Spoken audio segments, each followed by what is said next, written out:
want to welcome everyone this evening. We titled this month's webinar an introduction to cultivating generosity. I think we're going to do more than introduce, but in the time that we have, this group has a lot of familiar faces. We've been on this journey together now for over 2 years, and I'm very excited about this evening, just to have Meredith present really a little bit of an outside perspective, but a knowledgeable outside perspective. So I will introduce Meredith after His Eminence blesses all of us and has a few opening remarks. Your Eminence. Thank you, Steve. Good evening, everyone, and thank you for allowing us and to join us for this ongoing series that Steve is talking about equipping and enriching parish life. I'm also pleased to welcome Meredith McNabb from the Lake Institute on Faith and Giving for her presentation in Cultivating Generosity in Parishes. But let us pray first. Lord Jesus Christ, our God, Savior, who sent our servants, your servants, to all the nations of the world to spread the good news and proclaim your goodness, to explain your teaching and to tell us secrets hidden from eternity. Now send down your grace upon us, enlighten our minds and hearts, enable us to listen attentively and to act generously with the words of your holy gospel. Help us not only to hear this good news, but to live it with courage and wisdom as well, that we may hear and bear fruit 30-fold, 60-fold, and even 100-fold. For you are indeed our God, and we give you glory together with eternal Father and your holy, good, and life-giving Spirit, now and forever, and to the ages of ages. Amen.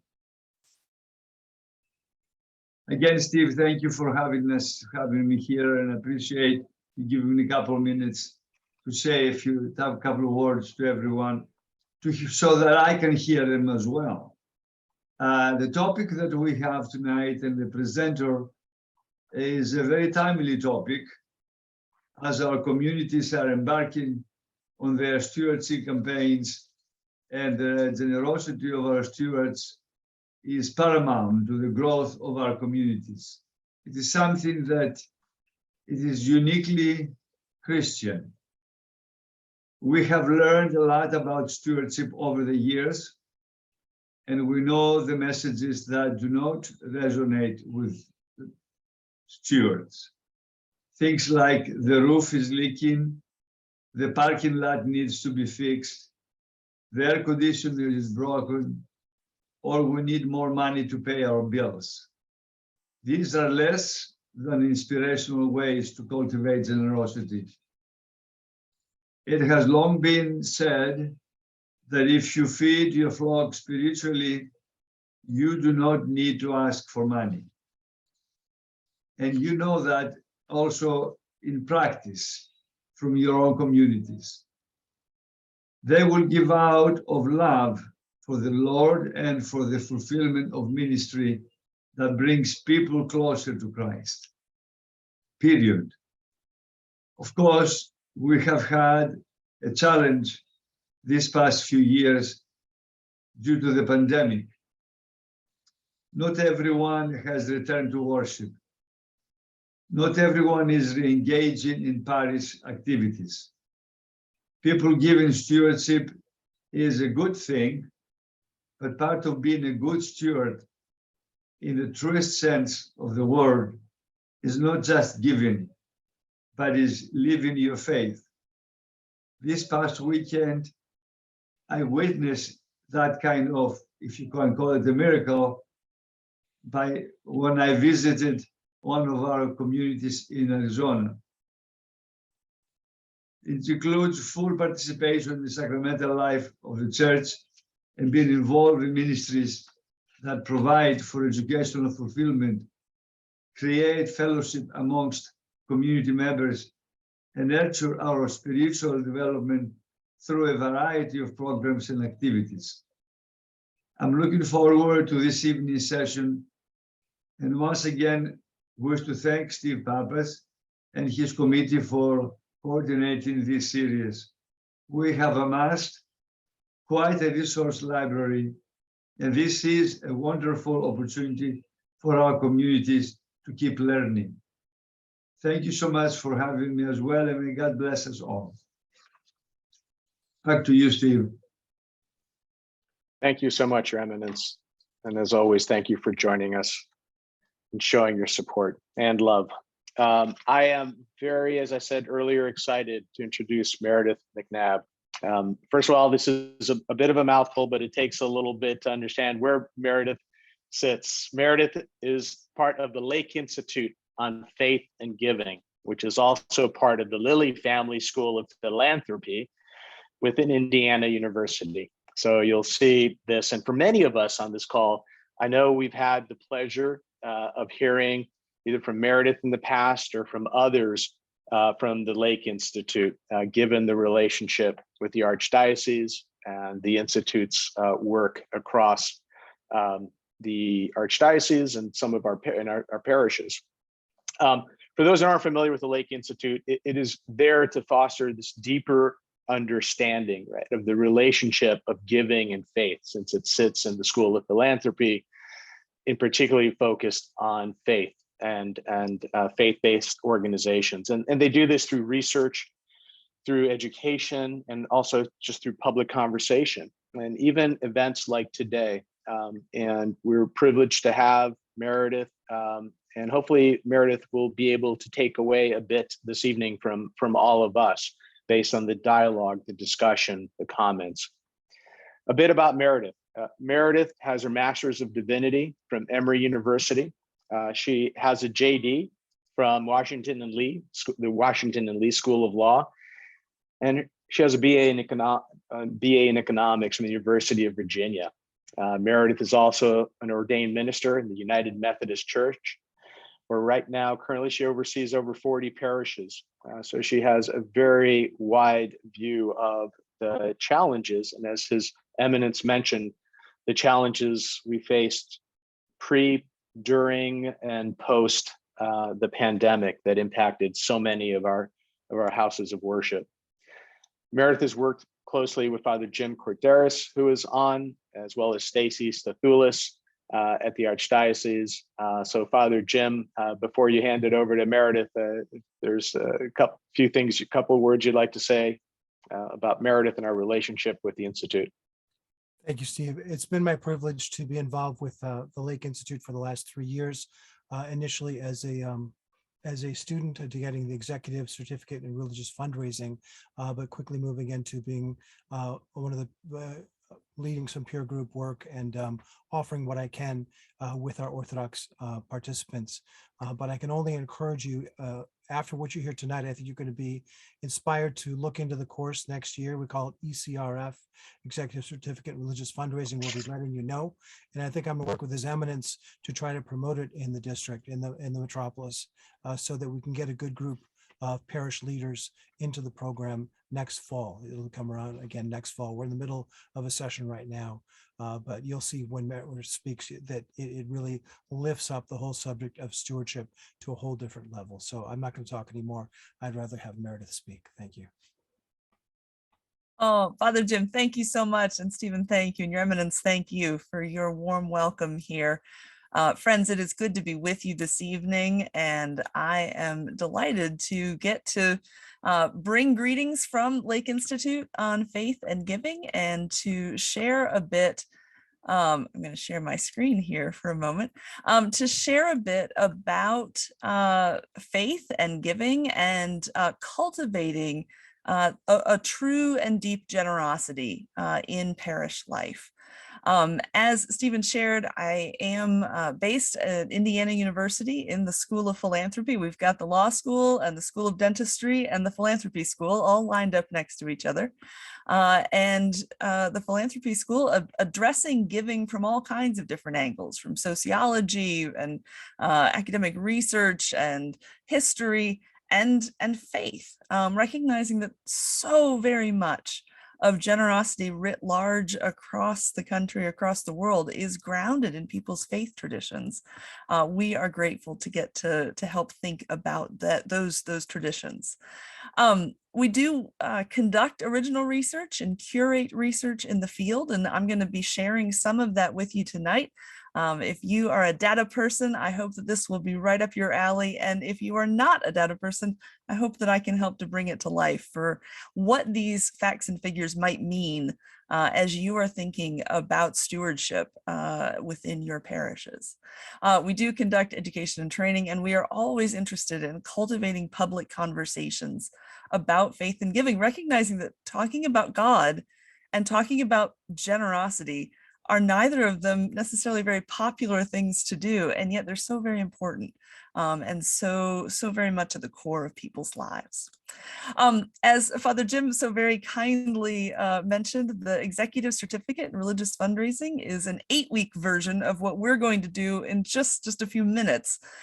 So tonight will just be a very small slice of some of the material here, trying to look at some of the landscape of giving, of what giving looks like in these days in the United States, and to look at an approach to building generosity within parishes.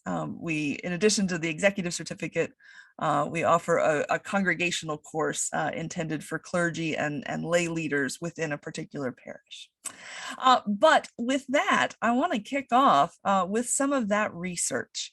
You may be familiar with the Giving USA study. It is the authoritative study looking at all of the charitable giving across the country each year. Been conducting this study for more than 40 years, which has developed quite a rich body of longitudinal knowledge about what giving, how it is shaped, where it's being directed, how it is being given. I showed this pie chart here of looking at all of the giving from 2021. As you will understand, there's a bit of a data lag. So we will look forward to the 2022 numbers mid-year next year. But looking at 2021, with close to $485 billion being given to charitable organizations in the United States, the largest share of that giving went to religion.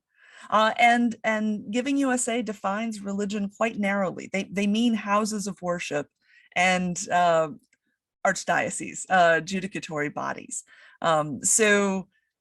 Various faith-based charitable organizations, the food pantry, the clothes closet, the homeless shelter, those actually get moved around into the other segments here in the pie. So to be able to think that the largest section of charitable giving in the United States goes to houses of worship and denominational bodies, I think in some ways is a bit heartening to me in thinking about how people are investing. You know that houses of worship are rarely the recipients of multi-million-dollar grants, such as hospitals might receive or universities or something like that. That 27%, that $136 billion comes from stewards like you are familiar with within your own parishes, which is really, I think, something to take heart about the generosity of people around us. In thinking about some of those trends, I will summarize all of this simply to say that if you think about inflation, all of those numbers were pretty flat from 2020 to 2021. But I think as all of us who serve in parish life and are close to parish life can understand, holding steady is no bad thing. Particularly as we're going to talk some about religious affiliation trends here in a moment. These are very difficult years, as you very well know. And holding your own in giving across charitable giving, I think is quite impressive. You'll also remember what 2020 was for all of us. And it showed an uptick in giving as people saw needs and responded to them with financial generosity. That being the good news, let me share some news that sometimes troubles people. That 27%, that largest share of the pie going to religion, 40 years ago was close to 60% of the pie. There are many, many more options among charitable organizations, among worthy organizations, where people are directing their giving. We will talk some more about why parishes, why the church is a very particular and different kind of giving for people of faith. And yet people of faith are called to and interested in supporting many, many worthy causes. And religion writ large is no longer the only option that people have. And I think that that points to an important shift for many of our stewards, for many of our would-be stewards, who maybe their parents, their grandparents gave in a very different pattern than they are. And we're faced with a very different array of options for giving. It, I hope, does not cause any despair or frustration with those other organizations, but truly helps us who are working in houses of worship to clarify our story and help people know why it is good for their souls to be givers, why it is important to direct their generosity within their parish experiences. I say that we have to cultivate some generosity because financial generosity has been falling across the United States. I realize that 2000 in many ways feels like it was not that long ago, and yet it was a generation ago. And in 2000, we saw a very different share of Americans, again, around 2/3 of Americans giving to charitable institutions. And in 2018, which is the last year that the data for this particular study, again, studying across time, the percentage of Americans who give had fallen below half. This is something that gives me pause as a person who cares about people's financial discipleship, cares about people's practice of generosity. There's a lot of people who are not being engaged in that good spiritual practice, in that good practical sharing of what they have. We'll talk a little about perhaps what some of those implications might be, but I think one of the takeaways from this trend is that as we are encountering perhaps converts, people who have not been particularly connected with any house of worship, or certainly not with our own, they more likely than not have not been givers anywhere, which I think, again, is very, very different for those of us who have spent our lives in parishes where everyone we know, or most people we know, are quite familiar with giving, with being stewards, with living out that practice. It takes some imagination, I think, to start shifting toward the thought that among our neighbors, among our communities, fewer than half of Americans are giving to charitable institutions. Thinking, though, of course, that pie chart that I started with is at the largest that it's ever been, but we're at the lowest percentage of those giving. When you combine those two facts, that means that larger gifts from fewer givers is the overall trend in charitable giving in the United States. The caveat to that larger trend is that, of course, in parish life, most gifts are spread out more equitably. People's stewardship is very personal, and it is not typically only very large gifts that are made, although we are grateful when people have those financial resources and they steward them well. The widow's mite is being given, and Joseph of Arimathea is giving his tomb. We have the very rich, the very poor. Everyone is called to stewardship within a house of worship. of course, that means that people have to be in a house of worship. This study comes from Gallup, and again is one of these downward trend lines. I promise I'm going to move beyond downward lines here in a moment. But again, looking at the landscape of what's happening, fewer than half of Americans belong to a house of worship at this point. And you notice that the angle of that line is getting steeper in its decrease after having held quite steady for many years. I will say sometimes when I am working with cohorts of learners, I hear, well, this is the millennials problem. And it is not the millennials problem.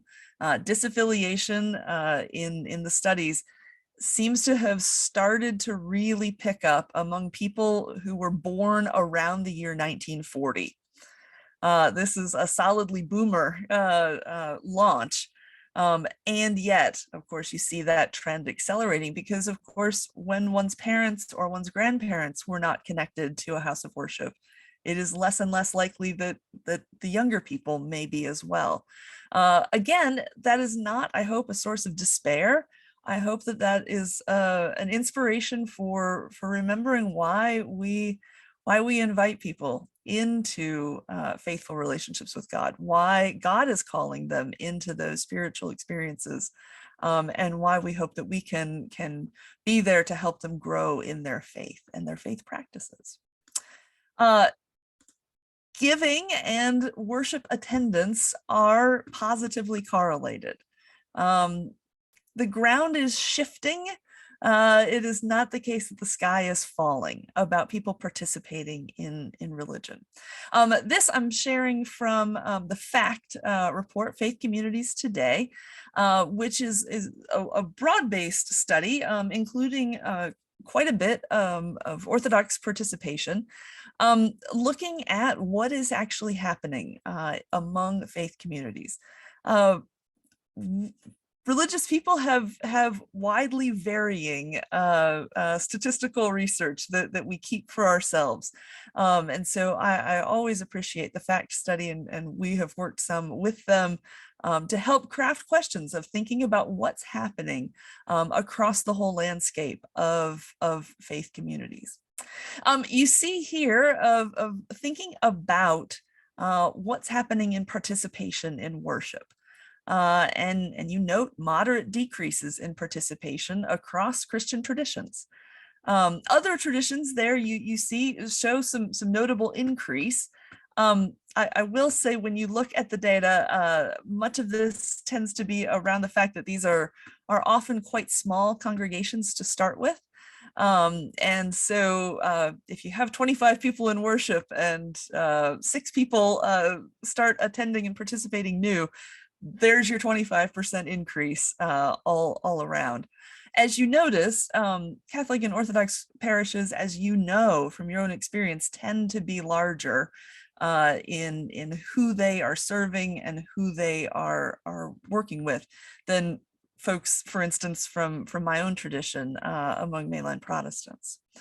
But thinking about worship participation, it is not simply that we want people to be present.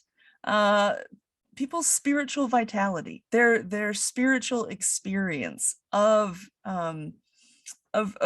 encountering God within their parish is so very important. And here, I promised that there would be some uptick lines. Here is one that I think that we can all be heartened by, of a notable increase of people starting to recognize and to report spiritual vitality within their congregation, within their parish life. Thinking about what spiritual vitality means, I can imagine that some of you are thinking, well, that could be a very squishy research category. The study looked at these different areas with some, I think, very responsible and nuanced questions. Of thinking about, again, spiritual vitality overall, thinking about what was thought-provoking within their parish experience, the degree to which the people who make up the parish live out their faith, I always appreciate this final category, the pink one here on the screen, that there's no conflict within the parish. I might, as a parish leader myself, say little conflict, and yet I think all of us can probably imagine, yeah, those four categories would in fact together start to observe a sense of vitality within that parish. You note that, of course, across varying sizes of parishes, spiritual vitality patterns hold more or less the same. There's a little bit of real strength, I think, shown there in those quite large parishes of over 500. And yet, we see that there's no prejudice here against small parishes, nor against large ones, for how people are encountering vitality. And as His Eminence noted in his introduction, when people are encountering love, when they are encountering God within the parish, there's no need to twist arms to invite them to give. People are connected and they respond in love. I wanted to share a little thinking about the pandemic, because of course, spiritual vitality deeply matters. Those are the questions, again, as His Eminence noted, that those are the factors that matter, not a leaking roof, when people are prayerfully considering their giving. But I really appreciated this work from Pew at really just the height of the pandemic, of thinking about people across several traditions. It was not a comprehensive study, but of people thinking about whether they have given more money during the pandemic, less money during the pandemic, about the same amount of money during the pandemic, which was particularly useful as parishes were, you well remember, thrown into just some pretty dramatic situations in those early months and really quite a ways in the pandemic. But the part that I want to point to particularly is this percentage of people who don't make gifts, who are not stewards, but who identify as a part of a faith tradition. These are not the people who are disaffiliated from that Gallup study, that the people causing that line to plummet. These are people who are engaged, people who participate, and yet people who do not make financial gifts. This is, I think, an important story to think about and to reflect on within our own efforts within parishes to invite people to engage fruitfully, to engage generously with the spiritual practice of stewardship. There are pieces to all of these stories. The people who were able to give more during the pandemic, at the height of it, people who had to give less. You know, the nuances of how the pandemic impacted different people and different communities quite unequally. And yet, there's something here that I think creates an opportunity for us to keep telling the story. Parishes, all parishes, have people who do not make gifts. Some of those people are living at the economic margins. They are scraping by just barely. But there's also a great many people, I dare say more, people who simply don't know that their gift would matter to their parish. People who don't really know that generosity matters for their spiritual life. People who are spiritually disconnected from God in some way. Some of them are people who don't think the parish would use the money well, who don't know what the money could go for God's purposes. Those are people I want to invite us all to consider within our parishes. There's an engagement question there, and there's a spiritual vitality question there that matter. Some of the fact findings, particularly about Orthodox parishes, about Orthodox spiritual vitality, was to note how very important it was for Orthodox Christians to gather for divine common purpose. Certainly, 100%. That is a high quality liturgical life, and members' regular participation in it is essential for the spiritual vitality of the parish, and therefore the financial vitality as well. The fact that that participation is spiritually transformative, that participating in sacrament, fasting and confession and prayer, that those practices change people's hearts and lives. And while inviting stewardship may sometimes feel like the business side of things, stewardship is deeply tied to those core heart and soul pieces, inextricably. A piece of spiritual vitality that the study identified that some of the Orthodox commentary and reflection on it noted some real challenge is the sense that when the parish is moving together, they are a blessing. They transform the local communities in which they're situated. As I said, many reflecting upon this within the Orthodox tradition recognize that Orthodox identity doesn't always lend itself to this, especially outside of particular immigrant enclaves and community ties. But really considering and developing the ways that the parish can have an impact beyond its own walls, whatever that may be, even in members' own lives, is a piece of spiritual vitality that's quite important for, again, helping people to have that engagement with their parish and to see what their giving might mean. I wanted to highlight spiritual vitality in order to point to some of the trends that Lake has identified over the last several decades, looking at different types of stewards, different types of donors. And we recognize that people tend to cluster across certainly a whole spectrum and constellation, but that two paradigms do emerge when you look at donors within religious congregations. There is what we call the traditional paradigm. And these are givers, stewards who feel the moral obligation of giving, and they feel the honored duty that comes of being a tither, of being a person who participates robustly in stewardship. They tend to have quite high trust in institutions, and making the gift is the object of their generosity. To have made the gift, to have exercised that generosity, that's the end to which they are pointing.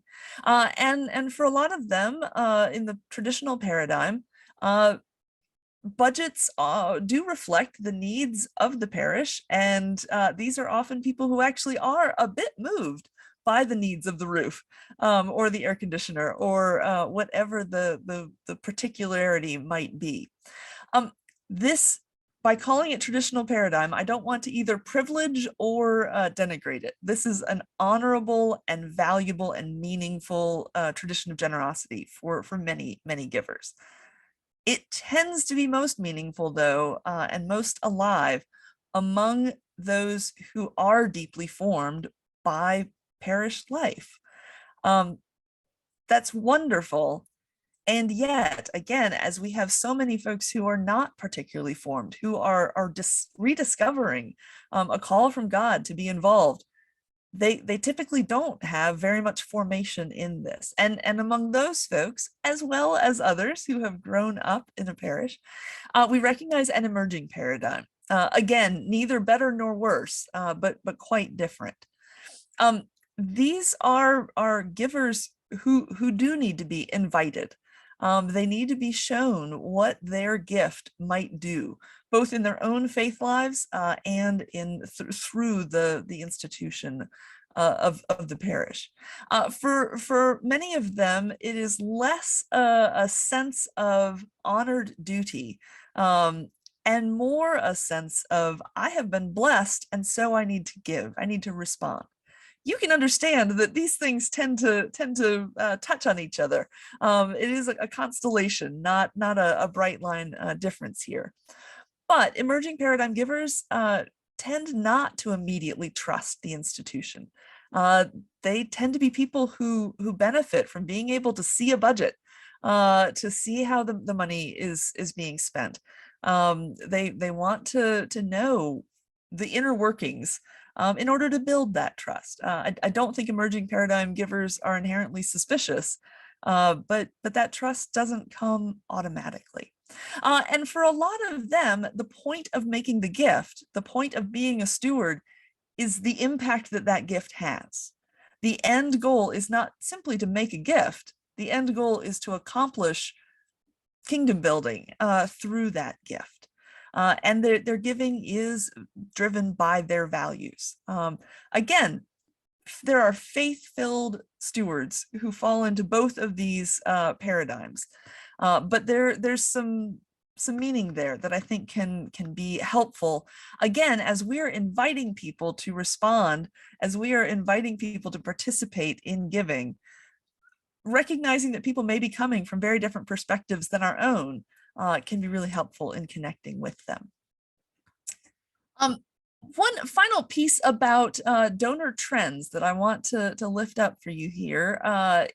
This comes from Barna Group and is limited to people who identified as Christian, but across a variety of traditions. But they were asking people of different generational groups how it is that they primarily expressed generosity. And I think it's telling to look at the fact that people giving money, monetary support to individuals, to organizations, is really different across different age groups. Now, again, this is not to say that young people are ungenerous. Part of this is to look at age and stage and to recognize that Gen Z adults, the dark blue there on the far end, the youngest adults, the oldest of them are just touching their mid-20s. Those are people who tend to have much less money available to them than, as this survey calls them, elders, silent generation, greatest generation folks who typically have more money to give. Conversely, you can imagine that youngest adults have the most time available to them for volunteering, whereas people who are at the height of career building and family building have slightly less time available for volunteering and express their generosity in some other ways. I also really always like to lift up the fact that emotional generosity, the sense of being open in one's heart, and caring for each other, that is a form of generosity. The sense of giving people what they need, what we want to give them. I think of parish life, taking the covered dish to someone when they're ill. That's a form of generosity. Welcoming people into our homes, that is a form of generosity. I think that parishes can focus entirely on money, possibly on time, volunteering, to the neglect of a holistic picture of what generosity looks like in people's lives. Because what we know is that generosity begets more generosity. People discover the joy of giving, and with just an opportunity to stretch that practice, they gladly move into other facets of generosity, including financial generosity toward parishes, which certainly does matter. We are doing several things within our parishes.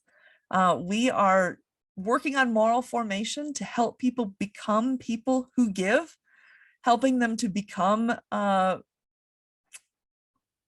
justified with God in that practice. Across traditions, generosity is a mark of right living. It is a mark of the Spirit. It is a gift of the Spirit to be generous people, and it is a gift that we can help people to cultivate. We are also in parishes, nonprofit organizations, very particular, special body of Christ, holy organizations. And yet we pay insurance bills and light bills and staff salaries and cleaning bills and all the other pieces that go into supporting the excellent and holy mission that we have. And I often encounter parishes that get torn between those, that they get stuck on either only helping people to become generous, no matter where their generosity is directed, or we get stuck on only replacing the roof and keeping the lights on, and really needing to bring those two together. It's a holy purpose and a sacred identity that we're helping to cultivate among people. With that, I realize I put a great deal of data in front of you. Let me drop out of the slides here for a moment and invite your responses. Do you see your parishes represented here? Do you see the trends that you're experiencing, or is your parish experiencing something quite different? So certainly welcome to hear from others, sharing experiences as we all like to do during these sessions. There are a couple comments in the chat that I've got, but certainly would like to hear from others. So Mel? I think, yeah, Mel, go ahead. Thank you. So I think a question that I have as I've been listening to you, I definitely, the age and stage idea very much resonates with what I see in the picture of giving within our parish. We have a lot of donors who gave like small amounts. They've moved out of the area, but they still want to be connected to the parish. And then the new people we're getting are in that phase of needing kind of education. Is there a way to continue reaching out to those who are maybe not in the area still, but still have like a heart connection to the parish as well? Oh, I think that's tremendous. And actually, I would certainly want to be able to target some communication to those folks and help them stay connected. Help them recognize what it is that their gifts are accomplishing, because of course they clearly love the parish. As you point out, there's a heart connection there. I also would want to encourage you to try and capture some of their stories, because something in the past in their relationship with the parish transformed them, touched their hearts. Those are stories that your newest people could probably use to hear as they start imagining what it looks like to be a part of this community, as they keep living into that. Those are really powerful stories. And of course, with even the kind of technology we're using tonight, you can interview one of those people over Zoom and hit record, and suddenly you have a real treasure that you can edit as you need to, but to be able to share with other groups, with your social media, with your newsletter, those kinds of things. Those are really powerful pieces. And I think also helping people to recognize, especially in a transient community, if you have people who do move quite a bit, that the love of the parish, the community of the parish is not actually severed. There are these connections that last over time. I think that's really special. Mel, thank you so much. Thank you. I really appreciate that response. If I can interject to build on Mel's point. So there was a geographic sort of the transition there, but Bill and Nevrili shared with me, there's also a generational transition here. So Bill, I don't know if you wanted to kind of summarize the point that you were making. Certainly. So Meredith, I've done fundraising for 18 years at a hospital and 23 years altogether. And so what we're seeing, obviously, you know this, but many on the call may not, there's trillions of dollars being passed down from parents to children as we speak. And now bringing it closer to my church, many of those children, I would call them 45 to let's say 65, they don't attend church regularly. They don't have a strong affiliation with our church. They were baptized, maybe they were married, but if the parents don't remember their church and in a substantial way, they can still give to their children, obviously, then you've lost that opportunity because their children aren't engaged. Yeah. And it's very difficult to get them engaged. Indeed, that spiritual vitality piece is difficult and beyond the scope of this call, but important for the robust connection. As you're pointing out, the greatest wealth transfer in the country is ramping up. I think also helping people to recognize that making gifts in honor of loved ones who did love the parish, that is a deep and good way to honor one's parents, one's grandparents, even if one is not oneself particularly connected. That there is a piece there that so long as people are not deeply estranged, it's often deeply meaningful for folks to be able to know what that legacy of their loved one could be within the parish. And that's a storytelling piece for the parish to be able to share what it might mean. Stacy, go ahead.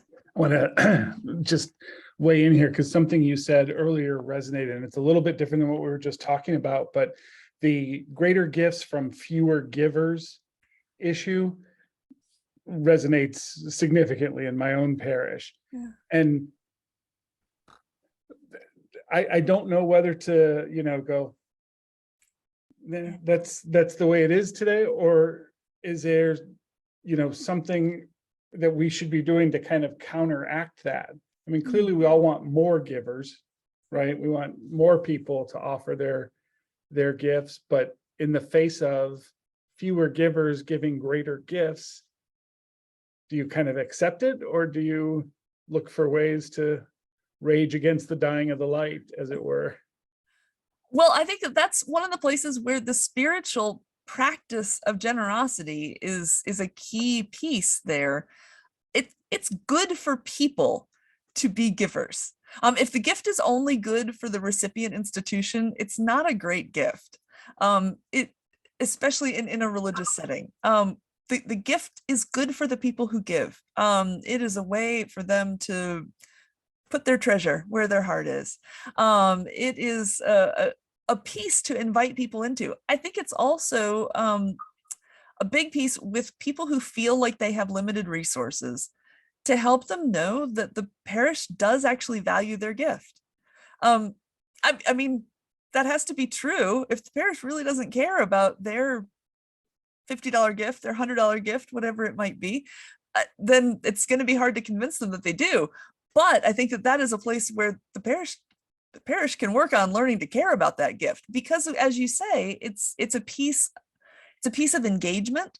It's a desire to be able to see that, wow, we have X percentage of our households who contribute, who are stewards, who are active in this ministry. What a great story to be able to tell, because of course it points to the people who are spiritually engaged in the parish, and not kind of just along for the ride. That they are members of the household of God in this place, and there's something to be said for honoring that, while of course we honor the folks who have greater resources to give. And yet, as all the fundraisers on the call know, your greatest source of large givers are small givers, of people who have developed the understanding and have built the trust that the institution is going to do good, holy, faithful, wonderful, important things with their gifts.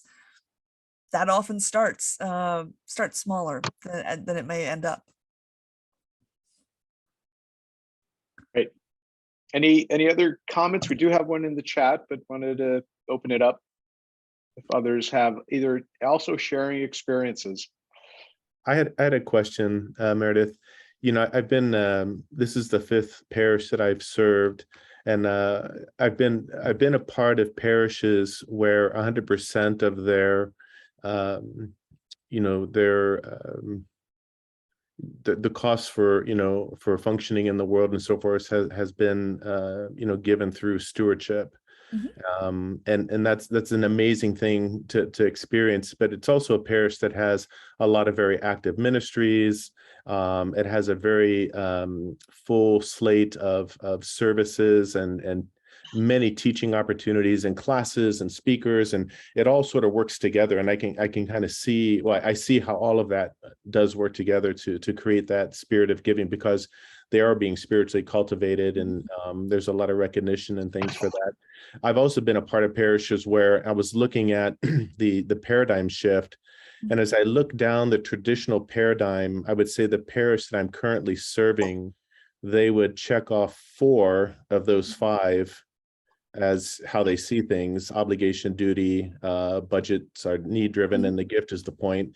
And only 1 in the emerging, which is trust must be earned. And so you have that. And I guess the question I have, and I don't know if there's any research or data to answer this question, but I can see, since I've been a part of a parish that was really healthy in terms of giving, and serving a parish now that is back at the traditional paradigm, I don't know what it looks like in terms of time frame of how that paradigm shift, or how long that paradigm shift takes. And I think it takes, obviously it takes a lot of work, a lot of education and so forth, but is there any research or any data that talks about the amount of time that it takes parishes, based on whatever, to start making that shift to that emerging paradigm? Well, actually, I would say there's no need to make the shift. What you're trying to do is just recognize where your givers are, and engage them with it.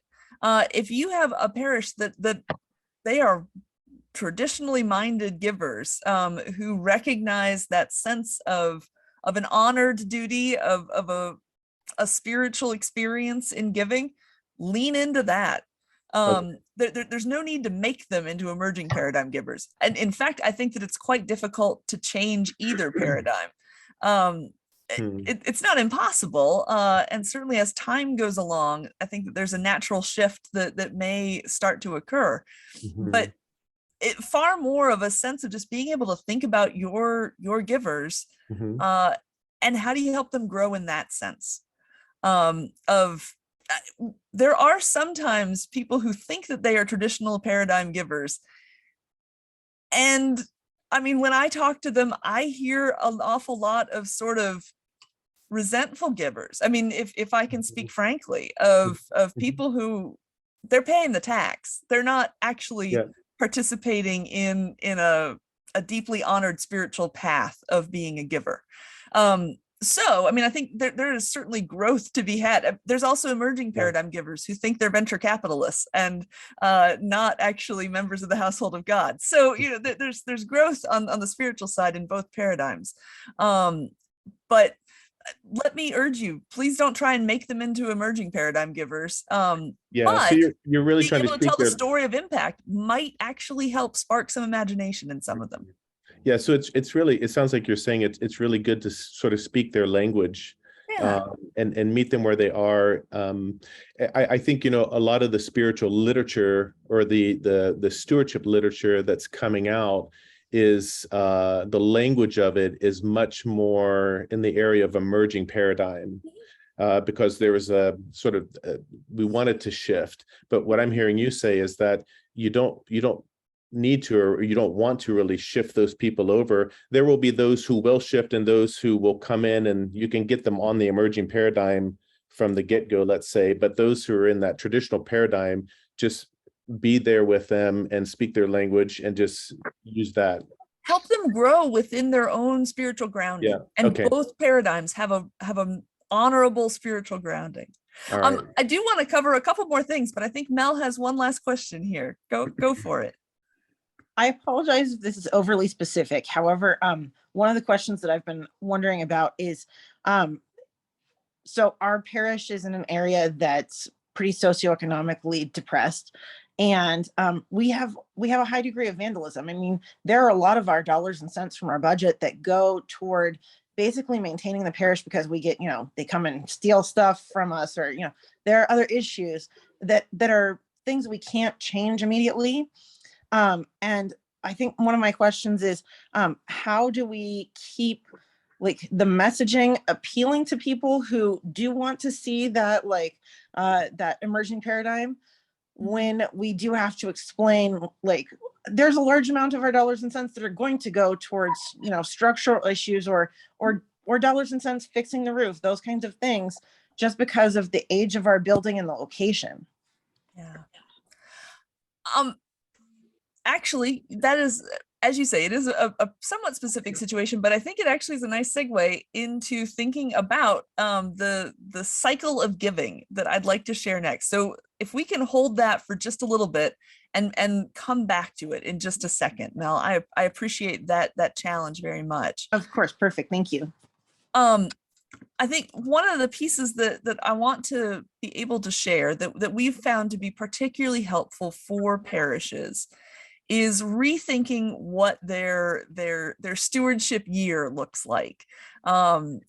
Certainly within my own tradition, I'll just tell on it. It's very popular to have one stewardship Sunday for the whole year. And that's the Sunday where we talk about money and then never again, though we certainly ask for it each week. Thinking about a year-round approach to giving and generosity and stewardship development, I think I have seen it be very transformative in various parishes' existence. You certainly, it's a cycle, you could start anywhere. Thinking about telling the story, though, as a foundational piece, and Mel, to a certain extent, I think that this approaches one side of what you're talking about being just crystal clear about what the parish is about. That you are a spiritual witness in a community that has some very, very difficult challenges. Whatever the actual mission and vision, how you express that, the purpose of the parish, I think telling that story is key. And you know, you're replacing those doors or windows in order to be a spiritual witness in a difficult community.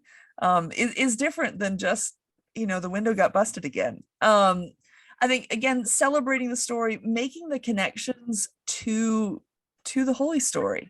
What is it about this place that is different than the yoga studio, than the food pantry, than anything else in their lives? There is something sacred and wonderful here that, especially for folks who are not deeply formed in that experience or even just in that language, it is important to be able to tell that story robustly through the preaching and teaching, being able to talk about what gifts do and what giving looks like in people's lives.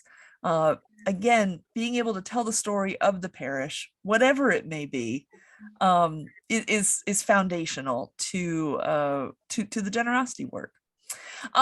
Asking. His Eminence said, you know, you hardly have to ask.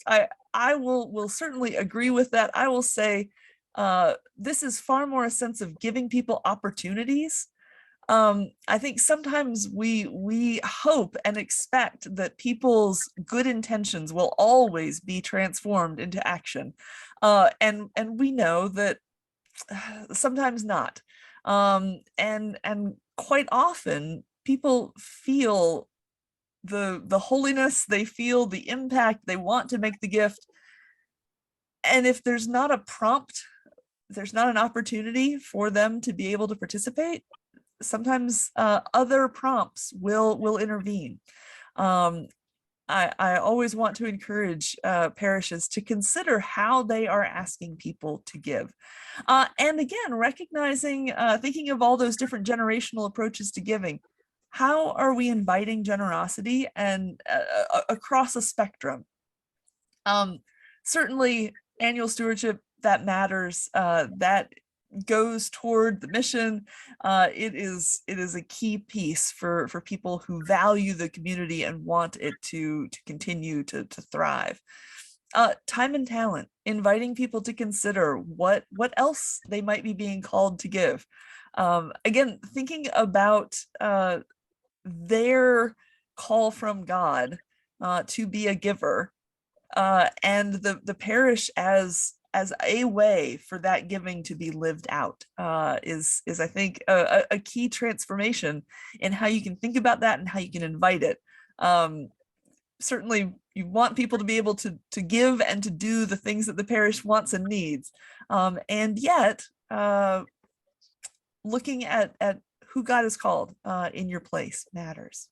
A planned giving program is essential. As we were talking about this transfer of wealth, this can be quite low pressure and low key. It is simply letting people know that the parish would value people remembering the parish in their wills, in their estate plans. Very simply letting people know that that is a welcome possibility and would be valued is a great first start. There's certainly a great deal that can happen beyond that. And in fact, I will recommend a resource at the end that's just coming out this week, in fact, around planned giving.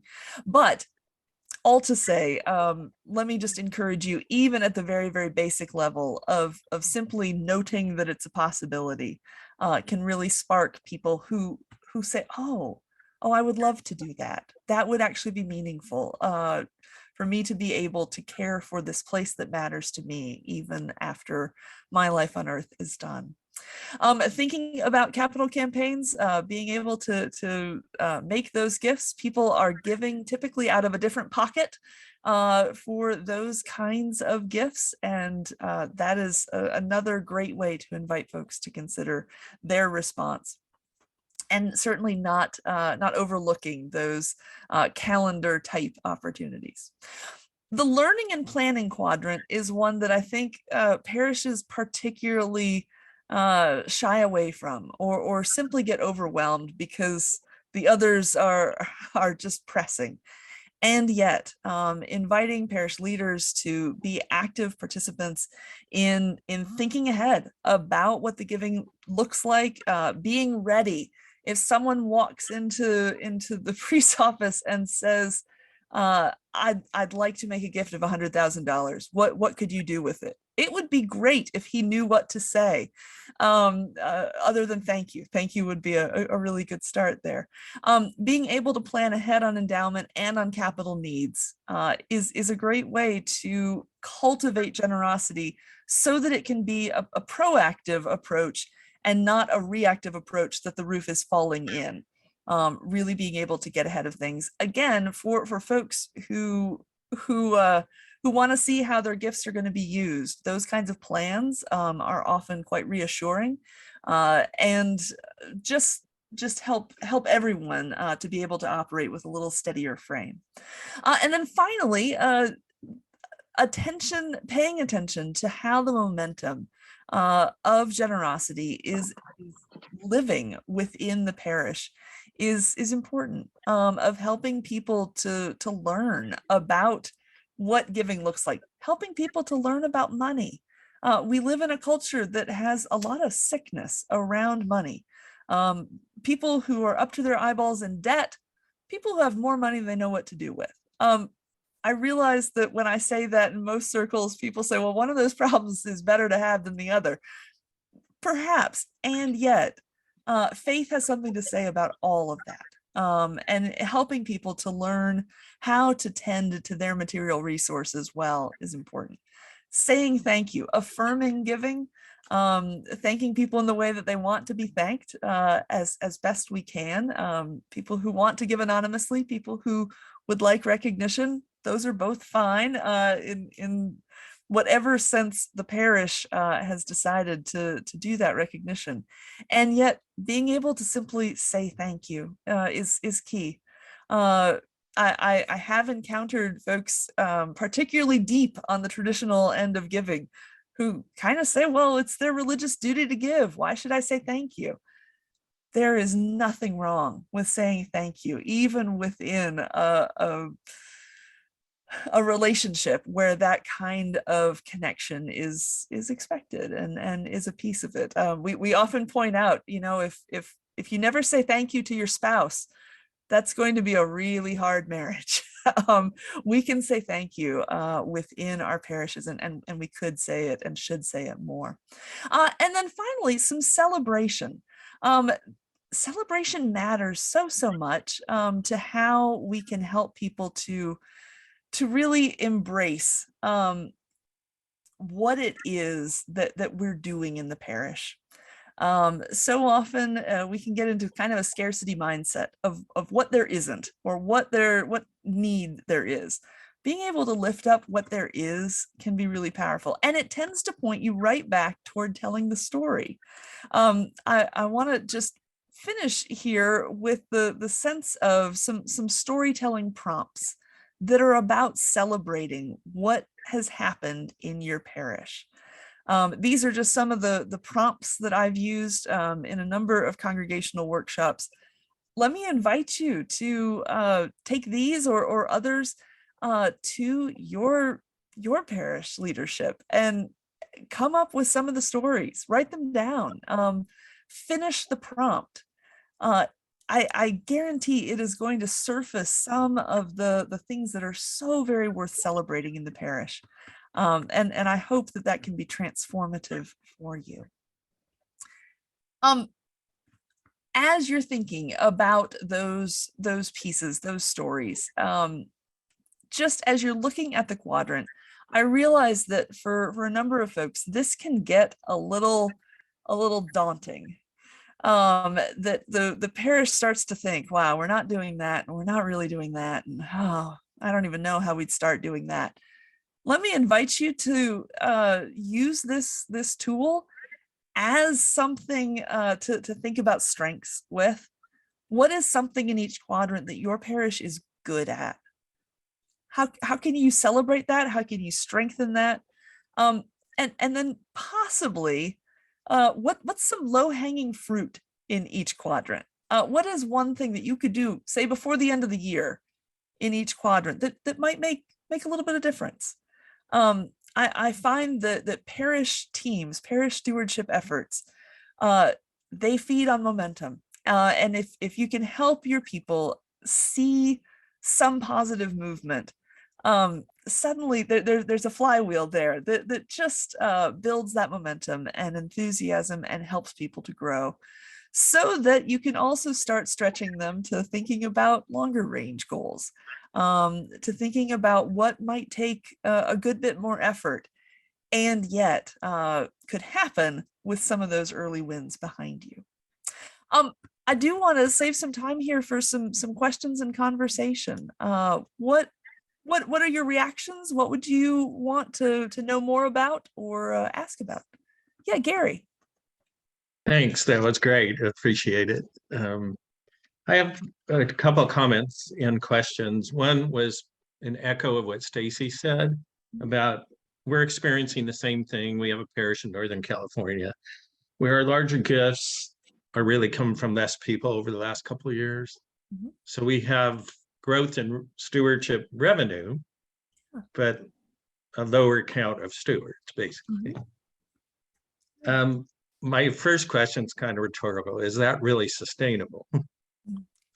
And then the second question or comment or something we can talk about is we're also seeing a growth, so to speak, of lost stewards versus new stewards. And it's a phenomenon I think a lot of our parishes are feeling, because I know in Northern California, a lot of it's just due to people moving out of the area. It's not like they've left our parish or have become disconnected.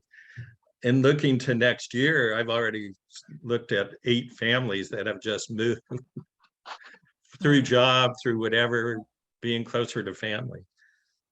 So I think we really, and something maybe you can address, is any fundraising campaign also needs acquisition. So you need new givers. So I think that's another area we need to focus on.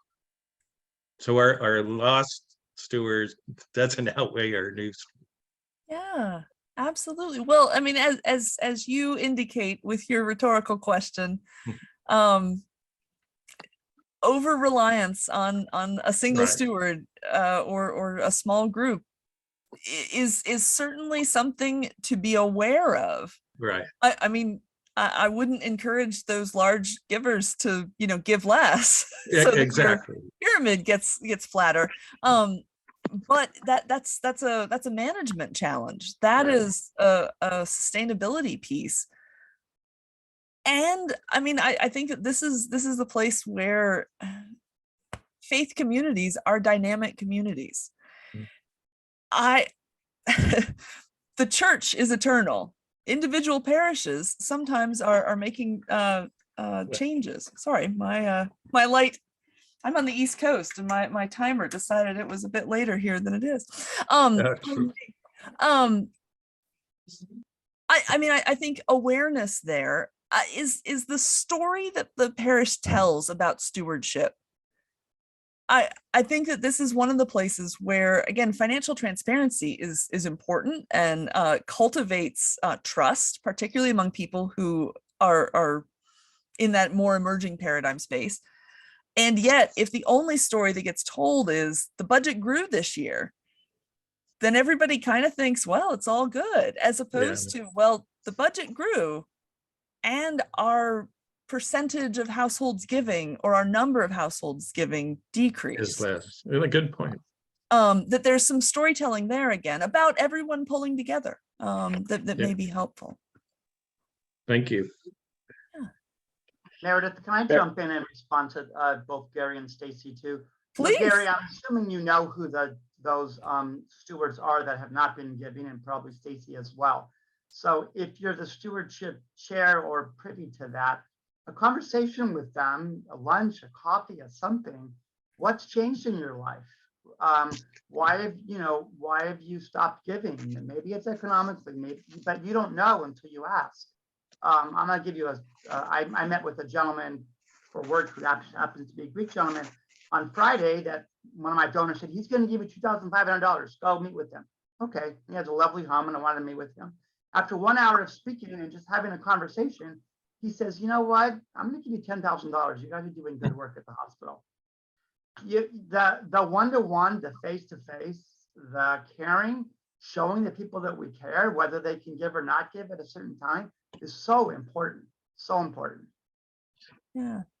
A key piece of spiritual vitality being the relationships that people have with their fellow members in the parish and leaders. Meredith, I'm sorry. Go ahead. Go ahead. I love the concept of the prompts and the storytelling, and you just had a few examples, and there's so many that I think anyone in any of our parishes, we can bring, and I think that's an important part. And Bill actually in the chat had mentioned that in his work too. Storytelling is extremely important. We did have a question a little bit around generational giving, but one of the parishes here has a parish that the majority are elderly, and had a question around how do you approach parishioners in a parish that may skew sort of demographically in age to an older community.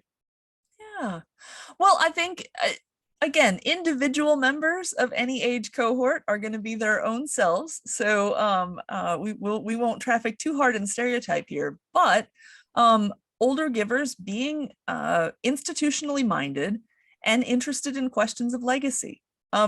Those are some points here of this parish has meant a great deal, I imagine, to those individuals.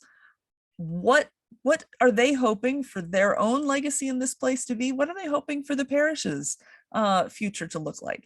I do some work with congregations of Roman Catholic nuns, many of which are dwindling. I mean, the monastery is looking at a completion date when the last sisters will retire to the mother house.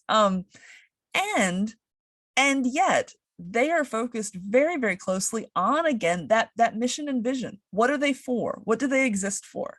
How can their mission take place in the world, whether or not they themselves are a part of it, or maybe even whether there are any sisters at all? That's a very specific kind of situation. And yet I'm always struck by many of those women's vision for what it is that God has given them to do, and how that can happen even if it's not through themselves. Thinking about questions of legacy for individuals, of what can happen even if it's not directly through themselves. So for so many folks in parish life, the most transformative gift that they can make is going to be after they are gone. And yet being able to contemplate that and plan for that, as awkward as some of our leaders may find it, it's often a great gift for folks to be able to think about what impact they can have, even beyond this life. I would urge that. I would also urge a bit of caution. If the whole parish is quite elderly, what is the call for this parish next? And that is well beyond the scope of our time together. But again, thinking about legacy on the individual level and the sense overall. Meredith, if I can Yes. jump in. Please. This is Jeff Cantos. I co-lead stewardship at St. Nicholas Church in San Jose here in Northern California. We're quite a large parish. We have gone through a number of things. I'm recognizing some of the same stories that other people are saying, but we found an interesting occurrence going on during the pandemic. We actually had lost quite a few people the first year of the pandemic because we're in the middle of Silicon Valley. A lot of folks moved out. Their companies either closed down, they decided to relocate elsewhere. We've probably lost about 15% of our stewardship members. But we had something really interesting occur during the past 3 years, and my co-lead on stewardship is on this call as well. We've noticed over the past 2.5 years a growth in giving to the degree that we had never witnessed before. Yeah. And we think it's because we did some of the things that I was looking at your slides going like, my God, we're doing this. And we've been texting ourselves back and forth to each other going like, we didn't even know we were supposed to be doing it, and we were doing these things. And one of the things we were doing was storytelling. And I had the opportunity, Father Christopher here in San Jose asked me to get up and talk to the parish rather than him doing a sermon. What was important to me at St. Nicholas? Why do I attend? What is great about it? And it took a couple of weeks of convincing me to do it. And even my co-lead agreed or pressured me a little bit to do it with a little nudging. But I encourage people to do this because the amount of traction we got from a 10 to 15 minute conversation from the pulpit after liturgy on Sunday was amazing. The number of people that came forward and said, I didn't realize it, but you got the same story I do. The other thing that we have done is we made a concerted effort with Father Christopher. We report all of our numbers every single week in our e-bulletin, as well as in our monthly bulletin that gets mailed out and emailed to everyone. But Father Christopher also writes a letter every single week that is in unison with what we're doing. And it is amazing that we have been growing brand new stewards every single week, so that when our treasury group reports to me what the numbers are each week, we're seeing growth in those numbers where I have to always say, we want to welcome 4 new stewards that signed up this week as with St. Nicholas, or 2 new stewards or 6 new stewards. It has really been transformational, and we've been high-fiving each other, and maybe we shouldn't do that so that we don't jinx it. But I want to share with people that coming out of the pandemic, I mean, going into the pandemic was scary. Through the pandemic, we survived quite well, but coming out of it, we're stronger than we've ever seen before. And I appreciate a lot of what you said today, because I want to take away some of these things and think how we can continue to incorporate them. We're now sitting at a membership of somewhere around, if my brain serves me right, as of last week, 360 stewards. Yes, we have those, like Gary mentioned, who are not giving or have moved on and doing something different. And we are now reaching out to all of those people personally to ask them, you know, we have a need. We assume you have a need. What's your story? Tell us about it. And seeing what we can garner from that.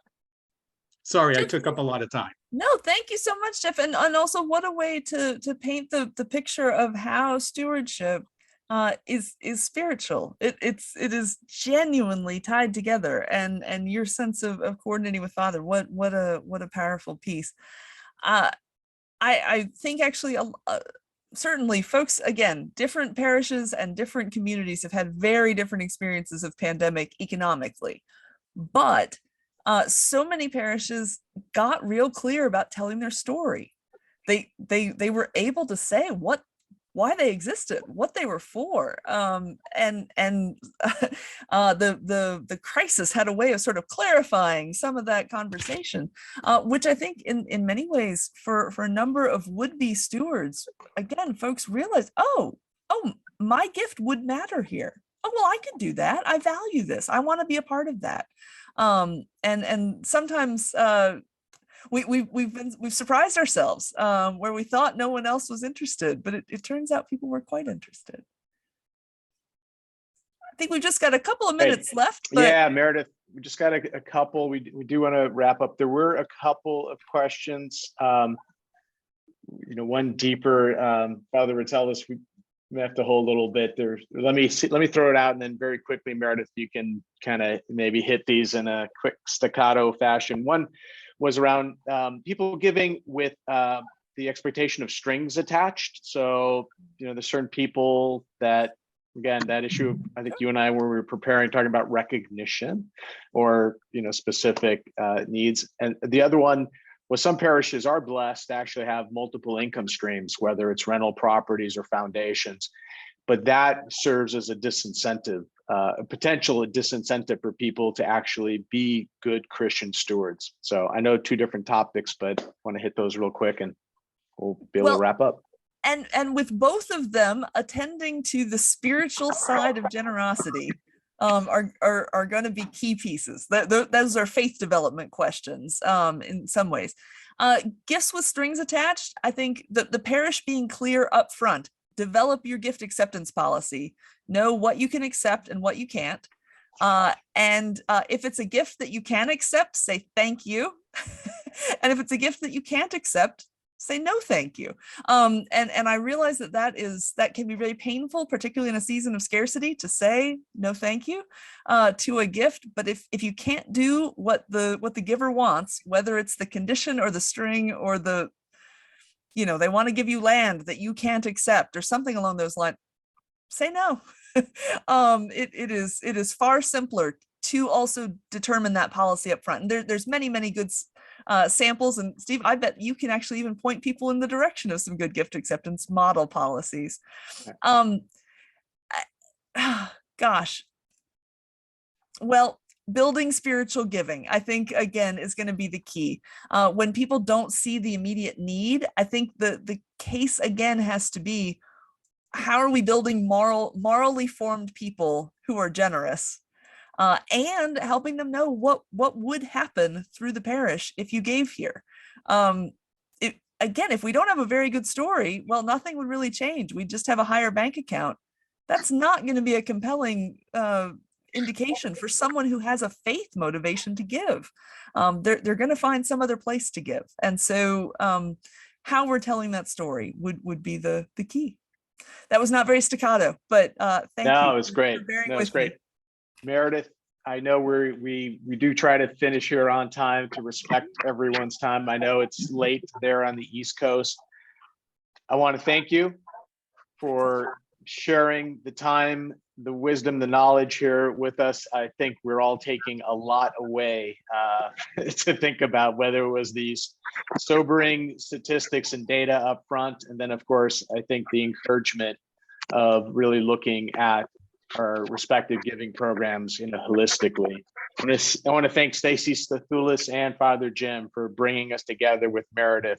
And as we planned the year out, we had Meredith planned for this month, so it's wonderful to see it.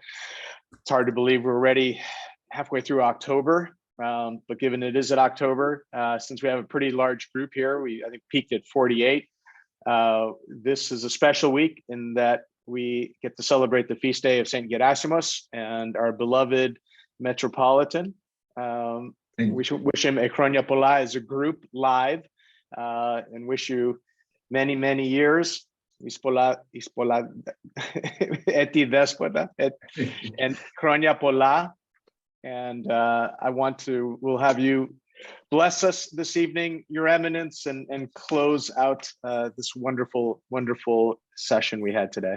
Thank you, Stephen. Thank you, Meredith. This is, in my estimation, sometimes I get a little bit distracted, but my estimation is this is an open dialogue here. We began something very important, and Father Jim and I will be doing a little bit of side work in the weeks and the months to come, so that we can bring a little bit more of your wisdom, but also underline some of those principles of generosity that you so aptly put together. So thank you so much for all of you. Let us pray.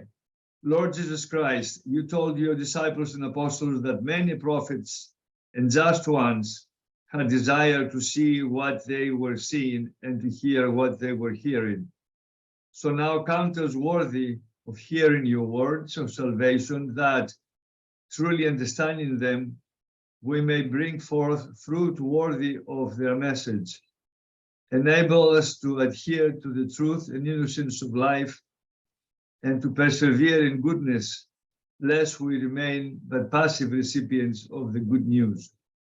For you are the way, the truth, and the life of Christ our God, and we give glory to you, your eternal Father, and your holy, good, and life-giving Spirit, now and forever, and to the ages of ages.